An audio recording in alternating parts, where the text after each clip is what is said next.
Y me gustaría aquí añadir una pequeña anécdota personal mía adicional con Francisco cuando estaba la anterior, perdón, bueno, cuando estaba la anterior capilla ardiente papal en el interior de la Basílica de San Pedro, era la capilla ardiente de Benedicto XVI, y entonces justo fue una de las reuniones que teníamos privadas, 4 personas con el propio Francisco, y al finalizar el encuentro Francisco nos preguntó: ¿queréis entrar en la capilla ardiente de Benedicto XVI? Nosotros dijimos, estaríamos encantados, pero la cola es muy larga y tenemos ya programados otros encuentros. Y él nos dijo, no os preocupéis. Y entonces se levantó, fue a lo que es el alrededor de la capilla, del lugar donde estaba la capilla ardiente, habló ahí con los responsables y nos permitió de esta manera entrar en el lugar.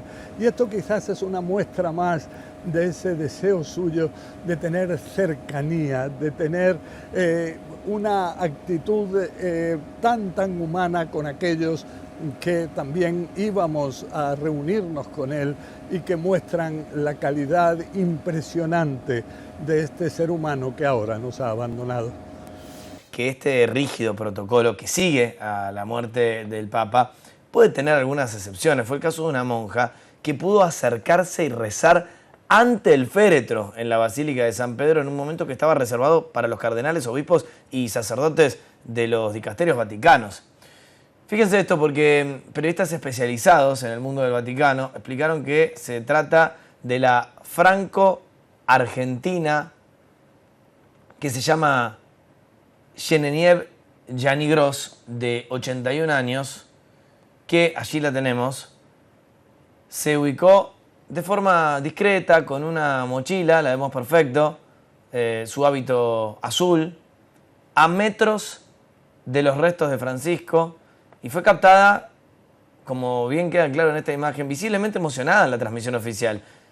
Se explicó en estas horas que los presentes la reconocieron en el lugar y le permitieron el paso, ya que la monja trabajó de cerca con el Papa en favor de los marginados y forjaron una amistad. De esta forma, mientras otros presentaban brevemente su respeto y seguían el paso, Janigros tuvo el privilegio de despedirse de su amigo a su tiempo y sin ser perturbada, teniendo en cuenta que tiene una historia muy particular, que es ser familiar de una de las 2 monjas que fueron secuestradas y desaparecidas en la dictadura argentina. Así que nos quedamos con esta imagen que realmente llamó mucho la atención.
Ora pro Andrea, ora pro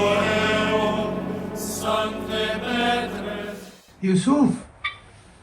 Buonasera, Santo Padre. Buonasera, come stai? For the last 18 months of his life, this was Pope Francis's nightly ritual. At 8 p.m., a call to war-torn Gaza. Cosa avete mangiato oggi? Del pollo, le ali, el resto del polli, el resto del pollo, la salita, ¿qué tal, Santo Padre? Lo que quedó Buon Natale, tante grazie. From the third day of the war until 2 days before his death, Pope Francis spoke nightly with the Holy Family Church, forging a special wartime bond that priests and parishioners of Gaza's only Catholic church won't ever forget. Daily he called us and to ask for peace, to pray for peace and to give the blessing for all Gazan people and for all the Palestinians. كان بيحكي معنا بلهفة الأب على أبنائه. He spoke to us with a father's anxiety for his children, church leader George Anton recalled. He would reassure us, checking if we had eaten, if we had something to drink, if we had medicine, how the children were feeling, how the mothers were coping. The relationship drew the Pope closer to the plight of Gaza's civilian population and informed his outspoken criticism of Israel's attacks. Yesterday, children were bombed, the Pope decried in December. This is cruelty. This is not war. I want to say this because it touched my heart.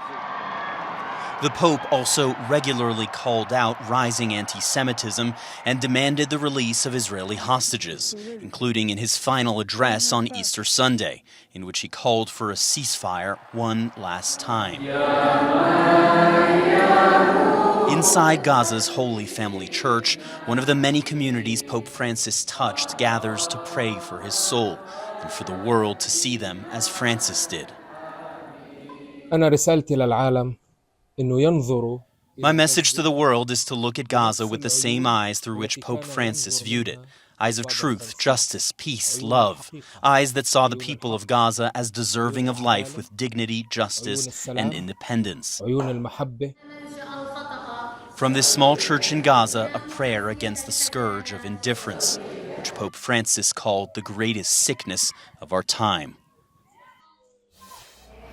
Antes de ser Francisco, el Papa fue Jorge Bergoglio, una persona normal, una persona común, un cura que después fue obispo, que después fue arzobispo, cardenal y se convirtió en el líder espiritual de todos los católicos. Una persona que, según todas las personas con las que he estado hablando, todos los fieles reconocen a una persona muy humilde que nunca se olvidó de sus raíces.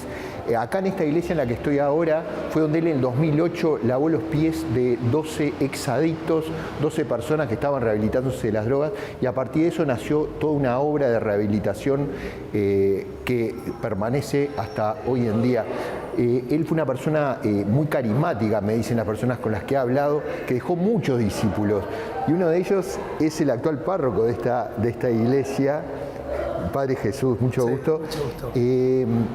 Vos fuiste, me decías antes, discípulo de Bergoglio, discípulo del Papa Francisco. Sus palabras, su obra nos marcó mucho. Yo soy un cura joven, ordenado hace 2 años, y todo mi camino de formación fue el camino de Francisco, esos 10 años, 12 podemos decir, ¿no?, que acompañaron a la iglesia. Y antes sí, hemos tenido, en este mismo lugar hemos tenido varios encuentros de jóvenes, acá hablándole a los jóvenes, y entre esos 200 jóvenes éramos algunos amigos y yo que siempre nos conmovía y nos entusiasmaba sus palabras.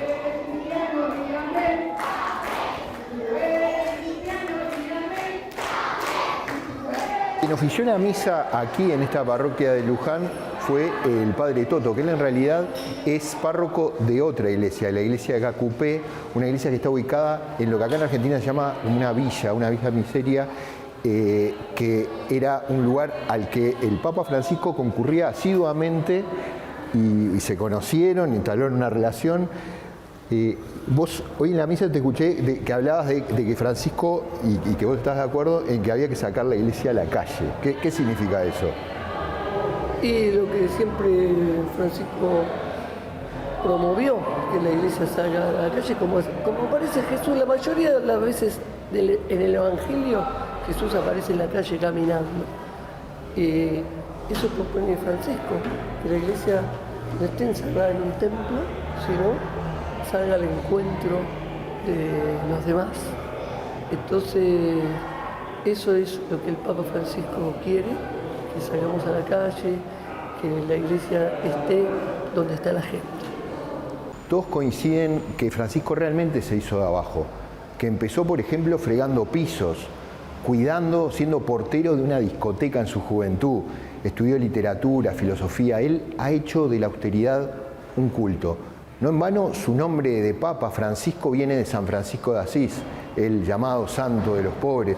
No en vano él visitó campos de refugiados, prisiones, donde lavó los pies de los fieles. No en vano él nunca vivió en el Palacio Apostólico del Vaticano, sino en la casa, en el apartamento de los visitantes. La cuestión es saber si ese acercamiento a la pobreza, a los pobres, hará que la Iglesia Católica gane o recupere más adeptos. Eso está por verse.